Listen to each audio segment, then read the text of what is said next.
जय हिंद राष्ट्र। भारत की राजधानी दिल्ली का प्रतिष्ठित सभ्य श्रेष्ठ ब्रिटिश एटिकेट का क्षेत्र साउथ दिल्ली।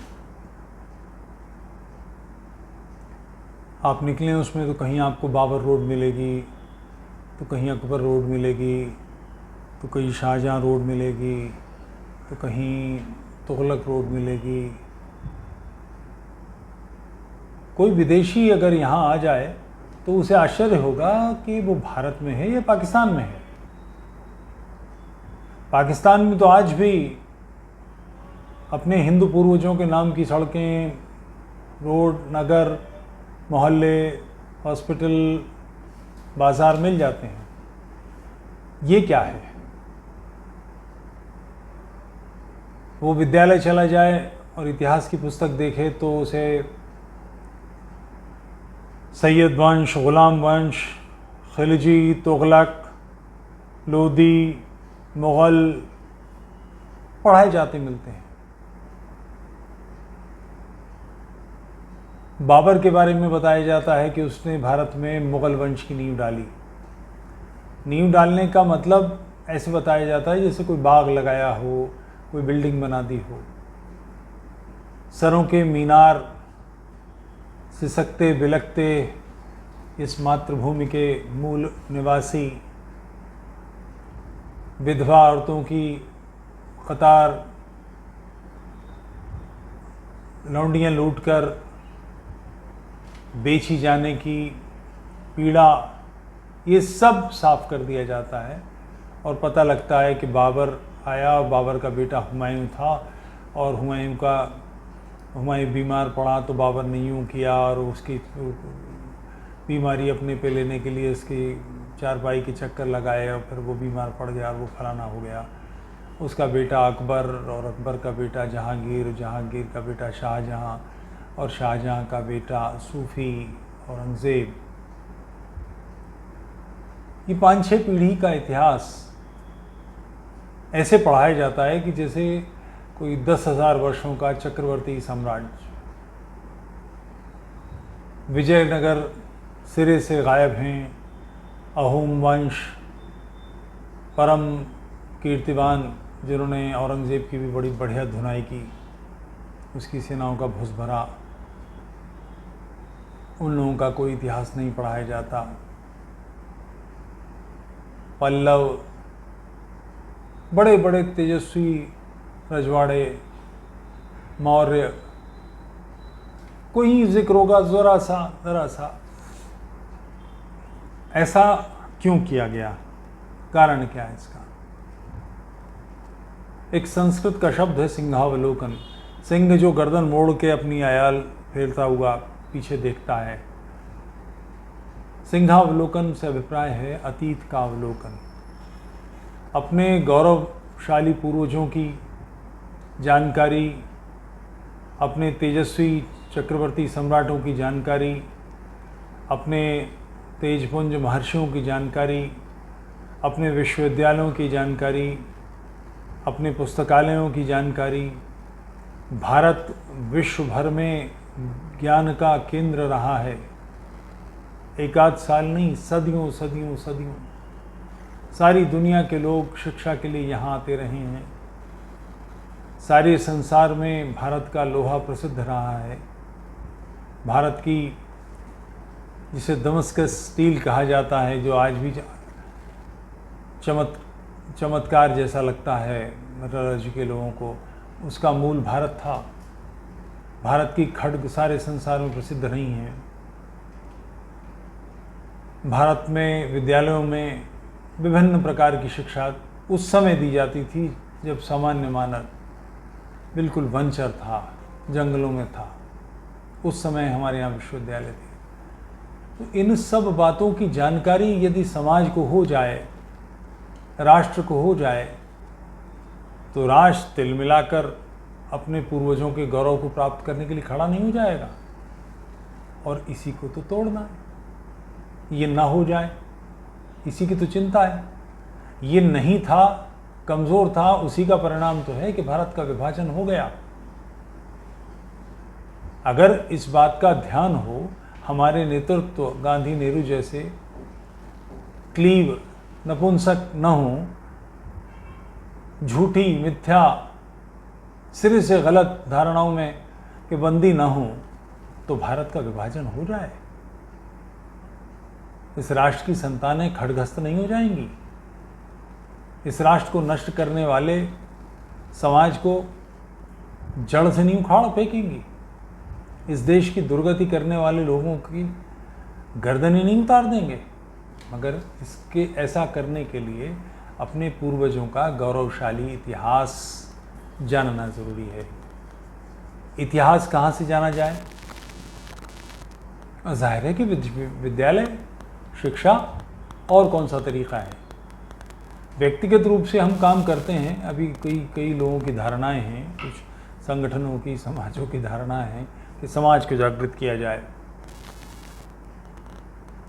डॉक्टर भगवान सिंह की बहुत अच्छी किताब है कौशाम्बी, डी कौशाम्बी पर, जिसने भारत पर आर्य आक्रमण की बेहुदा थ्योरी लिखी। उसके खिलाफ डॉक्टर भगवान सिंह जी की पुस्तक साल भर में 100, 200, 500 बिक जाएंगी, 1000 बिक जाएंगी। 10 लाख कॉपियां तो बिकने से रहीं। जितने समय में 100, 200, 500, 1000, 2000, 5000, 10,000 किताबें बिकेंगी, फर्ज कीजिए 10 साल में 10,000 किताबें बिक गई, जो बड़ी संख्या है, तो भी मान लेते हैं। उतने समय में केवल एनसीआर में 10 लाख बच्चे तैयार हो जाएंगे ये पढ़कर के आर्य बाहर से आए थे। तो समाज में जागरण के लिए कोई किताब लिख के कैसे जागरण कर लेगा? जागरण कहाँ से होना है? मूलतः कोर्स से होना है। अब एक नाम पढ़ के सुनाता हूँ। सैयद गुलाम मुहिउद्दीन अहमद बिन खैरुद्दीन अल हुसैनी। कैसा लगा? ये उस व्यक्ति का नाम है जो इस देश की वैचारिक दुर्गति के लिए जिम्मेदार सामने के चेहरों में से है। मूलतः जिम्मेदार तो ये गांधी नेहरू सारी पलटन है जिसने इस सारे सिस्टम की दुर्गति की, और वो पीढ़ी है जिसने इस सिस्टम के लोगों के लिए गांधी नेहरू को चुना। फिर भी बहुत कुछ उनके हाथ में नहीं था। उस समय राजनीतिक गड़बड़ियाँ बहुत होती थी। सैयद गुलाम मुहिउद्दीन अहमद बिन खैरुद्दीन अल हुसैनी भारत से चुनाव लड़े, रामपुर से। डीएम ने हिंदू महासभा के कैंडिडेट को विजयी घोषित कर दिया। वो अपना जुलूस निकालने गए, पीछे से नेहरू और इनकी पलटन ने डंडा दिया, हंगामा किया। गोविंद वल्लभ पंत पे दबाव डाला, वो मुख्यमंत्री थे। गोविंद वल्लभ पंत ने डीएम को धमकाया। उस ज़माने में बैलेट पेपर नहीं होते थे, सिर्फ एक बैलेट पेपर सादा, उस पर मोहर लगाई जाती थी। डब्बे होते थे बैलेट बॉक्सेस अलग अलग लोगों के, कि ये सैयद गुलाम मुहिउद्दीन अहमद बिन खैरुद्दीन अल हुसैनी का डब्बा है, ये डब्बा हिंदू महासभा का है, फलाने का है, ऐसे, और उसमें डालना है। तो अगर किसी को कुछ गड़बड़ करनी है तो गड्डी उठा के इधर से इधर डाल दी। लौट कर आए सेठ जी हिंदू महासभा के जीते हुए उम्मीदवार। डीएम ने कहा जी वो गणना में गलती हो गई थी, आप नहीं, सैयद गुलाम मुहिउद्दीन अहमद बिन खैरुद्दीन अल हुसैनी यानी मौलाना आज़ाद जीत गए। इस तरह का बहुत कुछ हुआ है। मैं ये नहीं मान सकता कि विभाजन के बाद विस्थापित जिन करोल बाग या दिल्ली की बस्तियों में आए हों और वहाँ से कांग्रेस को उन्होंने वोट दिया हो, गांधी नेहरू की औलादों को वोट दिया हो, नहीं देने वाले। मगर उस समय ये सब हुआ। तो हमारे पूर्वजों का इतिहास हमें न पता लगे और मिथ्या आक्रमणकारियों का, खिलजी के बारे में जानकर भारतीयों को क्या मिलेगा? गुलाम वंश के बारे में जान के, तुगलक वंश के बारे में जान के लोदियों के बारे में जान के, मुग़लों के बारे में जान के, सैयदों के बारे में जान के किसी को क्या मिलेगा? किसी भारतीय को इससे क्या उपलब्धि होने वाली है? 47 से पहले या इस्लामी काल में मैं समझ सकता हूँ उन्होंने कुछ ऐसा कराया हो, मगर बाद में उसका कारण क्या? किसी समाज को मारना है तो उसके अतीत से, उसकी ग्लोरी से, उसकी आभा से उसका रिश्ता तोड़ दीजिए, काट दीजिए, उसको उसकी भाषा से काट दीजिए। जैसे आज पढ़े लिखे समाज की तथाकथित रूप से भाषा अंग्रेजी है, उसका परिणाम हमारा जो सर्वोत्तम वर्ग है वो भारत में नहीं टिकता। वो अमेरिका जाना चाहता है, वो ऑस्ट्रेलिया जाना चाहता है, वो यूरोप जाना चाहता है। भारत के कष्टों से उसका लेना देना नहीं है। वो भारत में जब वहाँ से आकर उतरता है तो उसे धूल दिखाई देती है, गंदगी दिखाई देती है, पॉल्यूशन दिखाई देता है, असुविधाएं दिखाई देती हैं। इस असुविधा से उसका कुछ लेना देना है, ये वो नहीं सोचता। एक मेडिकल स्टूडेंट तैयार करने के लिए देश का 60 लाख से अधिक रुपया लगता है। अब वो डॉक्टर चला जाता है विदेश। एक इंजीनियर तैयार करने के लिए 50 लाख रुपए लगते हैं। उसके पिता के बस का नहीं कि वो इंजीनियरिंग कॉलेज खोल सके। उसका भारत में जो कुछ भारत का की देन है, उसकी निर्मित है, उसको तो फीस ही देता है, बाकी सारा तो राष्ट्र ही तैयार करता है, वो विदेश चला जाता है। इस मानसिकता का कारण क्या है? ये मानसिकता बनी कैसे? ये राष्ट्रवाद को कमज़ोर करती है। राष्ट्रवाद उसके मन में कमज़ोर है, इसीलिए उसको विदेशों में जाना सोचता है। भौतिक सुख, शारीरिक सुख, बस इसके लिए वो भाग जाता है। इसकी शुरुआत कहाँ से हुई? मैं पहले थोड़ा सा मौलाना आज़ाद के बारे में बात करता हूँ। ये हमारे पहले शिक्षा मंत्री रहे। इनकी कभी स्कूली शिक्षा नहीं हुई। इन्होंने घर पर ही पढ़ाई की। घर पर पढ़ाई से मतलब पढ़ाई का वो स्वरूप जो घर से बाहर मिल नहीं सकता था, यानी अलिफ बे बे ते हौवा मा चील बाप कौआ, ये वाली पढ़ाई। उन्होंने हनफी, मालिकी, हम्बली, शाफई इन फ़िक़ों का अध्ययन किया, शरीयत की पढ़ाई की। 10 नवंबर 1988 को सऊदी अरब में जन्मे थे। इनका जन्मदिन राष्ट्रीय शिक्षा दिवस के रूप में मनाया जाता है। जिसकी अपनी शिक्षा नहीं, उसका जन्मदिन राष्ट्रीय शिक्षा दिवस। अंजुमने उलमाए बांग्ला, जो जमाते इस्लामी हिंद की एक शाखा थी, उसमें ये रहे हैं। इंडियन एक्टिविस्ट कहे जाते हैं। पता नहीं इंडियन एक्टिविस्ट कैसे हैं, मालूम नहीं, क्योंकि इस्लाम की जो ख़राबियाँ हैं, पर्दा, 3 तलाक, हलाला, अशिक्षा, औरतों की, स्त्रियों की दुर्गति, उस पर तो कभी इनका कोई लेख, उनकी वाणी कैसे कुछ निकला नहीं। उनकी कलम से एक बूंद स्याही खर्च नहीं हुई, कहीं उन्होंने कुछ नहीं लिखा। पता नहीं एक्टिविस्ट कैसे हैं।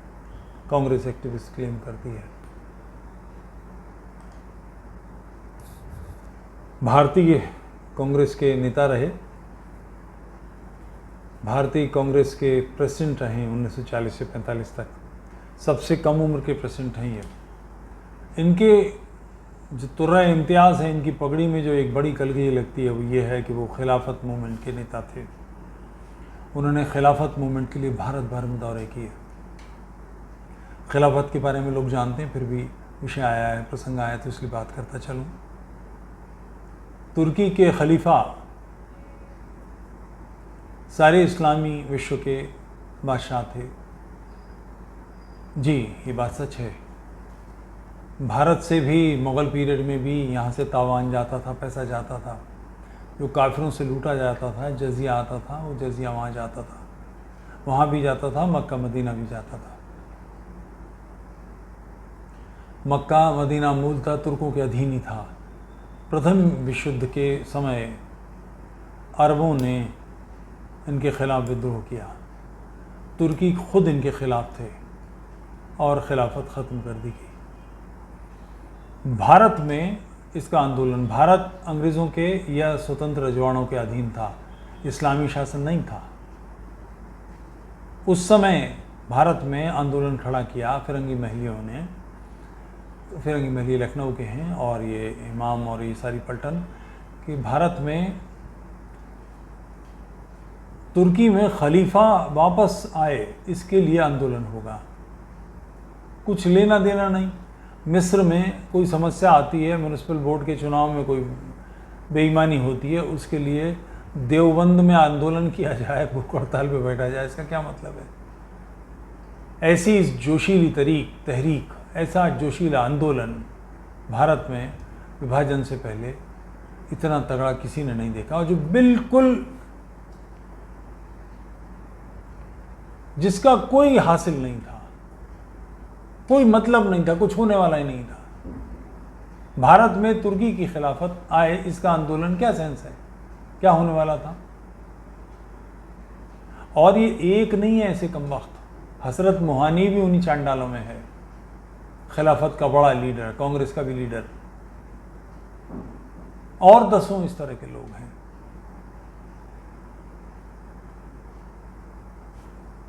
भारत में जो भी श्रेष्ठ चीज़ें हैं, उसकी जगह भारत के उस कालखंड को ग्लोरीफाई करना, जैसे ये पढ़ाया जाता है कि तुगलक ने सिंचाई के बड़े साधन बनाए, दिल्ली में बावलियाँ बनवाईं, नहरें निकालीं, फलाना करा, ढमाका करा, फलाना बादशाह, जैसे ग्रैंड ट्रंक रोड अफ़गानिस्तान से लेकर असम तक जाती है, किसने बनाई? शेर शाह सूरी।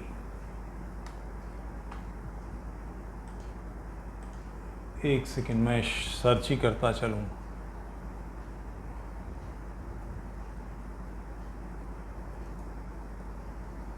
आपको तथ्य, पूरे प्रामाणिक तथ्य देता चलूँ।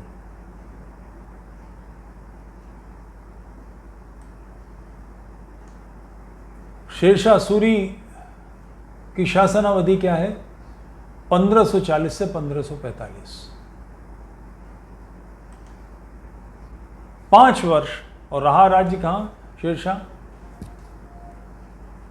जौनपुर, उत्तर प्रदेश का, पूर्वी उत्तर प्रदेश का एक नगर है। अफगानिस्तान से असम तक इसके बाप का राज था।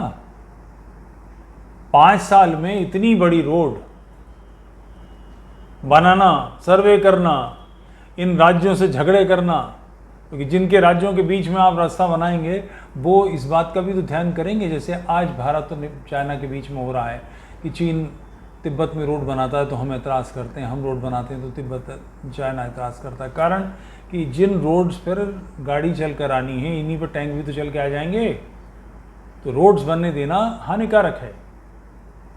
इतना बड़ा बकवास झूठ, ग्रैंड ट्रंक रोड अफगानिस्तान से असम तक, 5 साल का शासनकाल तो ये बकवास है ही। मगर इसे इस तरह से देखिए, क्या आज आधुनिक साधनों के होते हुए अफगानिस्तान से असम तक की रोड का सर्वे 5 साल में संभव है? इसकी चिंता छोड़ दीजिए कि अफगानिस्तान हमारा हिस्सा नहीं है, अफगानिस्तान में लड़ाई हो जाएगी हम अगर सर्वे करने जाएंगे, पाकिस्तान में सर्वे करेंगे तो झगड़ा हो जाएगा। इतनी बड़ी रोड, ये मूलतः महाभारत काल का उत्तरापथ है। महाभारत में इसका जिक्र है। आखिर जो राजसूय यज्ञ हुए हैं इंद्रप्रस्थ में, इन राजसूय यज्ञों में लोग आए किधर से? उड़ के आए थे क्या? रोड्स कौन सी थी? ये उत्तरापथ है, इसका कब्जा उसके नाम लिख दिया गया, जो कि उसकी किताब में लिखा गया कि उसने बनाई। ये सब खुराफातें कैसे हुई हैं, इसके लिए जिम्मेदार कौन है, आपकी जानकारी में होना चाहिए। 5 शुरुआती 5 शिक्षा मंत्री, पांचों के पांचों इस्लामी हुए।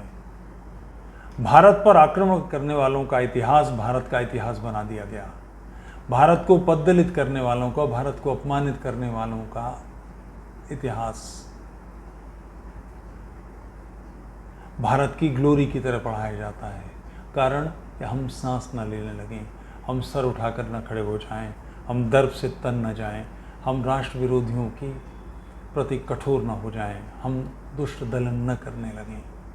इसका बड़ा कारण है। विभाजन के समय जो इसका दिल्ली का खुतबा है, जामा मस्जिद में इसने खुतबा दिया है, बड़ी तादाद, 1,00,000, 1,50,000, 2,00,000 लोग मौजूद थे उसमें उसने ग्लोरी याद दिलाई है, पूर्वजों की ख़बरों का याद दिलाया है कि तुम्हारे पूर्वजों की ख़बरें यहाँ हैं, तुम्हारा इतिहास, यानी जामा मस्जिद और लाल किला और कुव्वतुल इस्लाम मस्जिद और कुतुब मीनार और फलाना ढिमाका, इसको छोड़कर जाओगे। सारा दर्द इस बात का है कि भारत की इस्लामी सत्ता बढ़ रही है, 2 हिस्सों में सत्ता बढ़ जाएगी, शक्ति बढ़ जाएगी। शक्ति मत बांटो, इसके लिए सारा झगड़ा। पूरी पीढ़ी जिम्मेदार, जिसने ये नेतृत्व चुना, और ये नेतृत्व जिसने ऐसे दुष्ट लोगों का, शिक्षा मंत्री ऐसा व्यक्ति जिसने कभी स्कूली शिक्षा का ABC नहीं देखा, काखा नहीं पढ़ा, अलिफ बेते नहीं पढ़ा, वो कभी स्कूल ही नहीं गया, कभी कॉलेज नहीं गया, कभी यूनिवर्सिटी नहीं गया, वो वाइस चांसलर की नियुक्ति करेगा, वो विश्वविद्यालयों के कोर्स के सिस्टम को जो चलाएंगे समितियां, उनकी अध्यक्षता करेगा। ये कल्पना कर सकते हैं आप कि कितनी विभत्स स्थिति है, मगर यही हुआ और उसका परिणाम है। शिक्षा नीति बदलना अनिवार्य कार्य है। उस सारे समाज के बारे में ध्यान रखिएगा जिसने इस व्यक्ति का चयन इतने महत्वपूर्ण पद के लिए किया। अल्पसंख्यक हिंदू जी, आपका बहुत बहुत धन्यवाद। इस प्रश्न के लिए भी बहुत आभार। ये बात सिरे से गलत है। अंबेडकर जी की दूसरी पत्नी सावित्री जी ब्राह्मण थीं। जगजीवन राम, ये भी जाटव थे, चमार थे, इनकी पत्नी ब्राह्मण थीं। इनके परिवार में कई ब्राह्मण लड़कियां हैं। अब मैं केवल 2 उदाहरण आपसे मांग रहा हूँ जाटवों के जिन्होंने अपनी बेटी वाल्मीकियों को दी हो। सारे भारत से केवल 2 उदाहरण मुझे दे दें, जो कहेंगे बाहर जाऊँगा।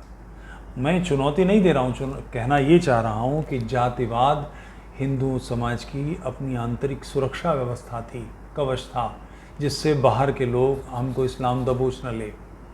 जाटव मूलतः क्षत्रिय हैं। 1911 का जो जनगणना हुई है उसमें, उसके बाद अंग्रेज़ वायसराय को चमार जाति के नेताओं ने ये प्रतिवेदन दिया है कि हमको राजपूत गिना जाए, हम दलित नहीं हैं, हम पिछड़े वर्ग नहीं हैं। फाइनेंशियल आधार पर ये गड़बड़ की गई, आर्थिक आधार पर जो लोग थे उनकी जातियां तय कर दी गईं। जैसे बिहार में पासवान ही योद्धा जाति है, ये सिसोदिया वंश की शाखा है जिसको दलित बना दिया गया है। वाल्मीकि ये मूलतः ब्राह्मण और क्षत्रिय हैं, इन लोगों को बना दिया गया है। और इसको बनाने के लिए मैं या कोई और जिम्मेदार नहीं है, इसके लिए अंबेडकर जी जिम्मेदार हैं, संविधान जिम्मेदार है जिसने जाति तय कर दी। आज कोई जाटव अपने आप को बदलना चाहे, नहीं बदल सकता। वर्णों में बहुत बड़े पैमाने पर ब्राह्मण का शूद्र बनना, शूद्र का ब्राह्मण बनना, ब्राह्मण का क्षत्रिय बनना, क्षत्रिय का वैश्य बनना, वैश्य का क्षत्रिय बनना खूब हुआ है। वैश्य मूलतः महाभारत काल के बाद क्षत्रियों के समाजी थे जिनको वणिक वर्ग बनाया गया है, इसका इतिहास उनके पास है। तो ये कहना, मेरे पड़ोस में सिर्फ 3 घर बाद जाटव हैं, उनकी छोटे बेटे की पत्नी ब्राह्मणी है। ब्राह्मण परिवार ने जिसने विवाह किया, वो मेरे नगर काशीपुर के हैं, उन्होंने विवाह किया तो समधी के दामाद के वैसे ही पैर धुलाए जैसे धुलाए जाते हैं। ऐसा नहीं कि किसी कोई बदतमीजी, किसी किस्म की कोई बात नहीं है ये। मगर मैं आपसे कह रहा हूँ, और जाटवों में मुझे 2 उदाहरण दिखा दें, वाल्मीकियों को लड़की थी, महारों को लड़की दी। उसका कारण है कि ये समाज ने अपने आप को, क्योंकि कोई व्यक्ति अगर इस्लामी बन जाएगा तो उसका हुक्का पानी बंद, उसकी रोटी बेटी बंद, उसको समाज से बहिष्कार कर देंगे, तो उसको कंधे देने के लिए 4 लोग नहीं मिलेंगे। ये व्यवस्था थी, और वो व्यवस्था ब्राह्मणों में इतनी कठोर नहीं है। आप मुझे ब्राह्मण समझ के बात कर रहे हो तो मैं ब्राह्मण जाति के जन्म के नाते मेरे नाम के साथ चतुर्वेदी ज़रूर जोड़ा है। मैं इतना सा भी जातिवादी नहीं हूँ। मेरी भतीजी अग्रवाल है, अग्रवाल परिवार में ब्याही है। मेरे दामाद जाट हैं, मेरे दामाद राजपूत हैं। जाटव नहीं है, वाल्मीकि नहीं है। उसका कारण यह है कि विवाह संबंध हम नहीं तय कर रही है, ये लड़कियां तय कर रही हैं। उन्हें लड़का पसंद आया, लड़के को हमारी बिटिया पसंद आई, उन्होंने विवाह किया। उसके लिए जो उनको अपने आर्थिक परिप्रेक्ष्य मिलते हैं वो अभी जाटवों में और वाल्मीकि समाज में नहीं मिले हैं। मेरे परिवार की बात कर रहा हूँ, पड़ोस की बात कर रहा हूँ, उनको मिल गया, उनकी बिटियाँ उनके घर में है, उनकी अपनी बेटी खत्रियों में ब्याही है। ऐसा नहीं है, जातिवाद की परंपराएं टूट रही हैं, बड़े पैमाने पर टूट रही हैं। बहरहाल इस आपके प्रश्न के लिए धन्यवाद कि आपने ये बात कहने का अवसर दिया। तो कुल मिलाकर भारतीय सारे परिवेश को बिगाड़ने का कार्य शिक्षा नीति करती है, या सुधारने का कार्य शिक्षा नीति करती है। केंद्र में भाजपा सरकार बैठी है, इसका संज्ञान ले, ध्यान करे। इतिहास में संक्षेप में हमारी पराजयों के कारणों का जिक्र होना चाहिए, हमारी दुर्गतियों का जिक्र होना चाहिए, मगर उनको डोरी के साथ नहीं, सम्मान के साथ नहीं, आक्रमणकारी हैं इस बात के साथ उनका जिक्र होना चाहिए। यूट्यूब चैनल तोफैल चतुर्वेदी को लाइक कीजिए, सब्सक्राइब कीजिए, सपोर्ट कीजिए और मेंबरशिप लीजिए।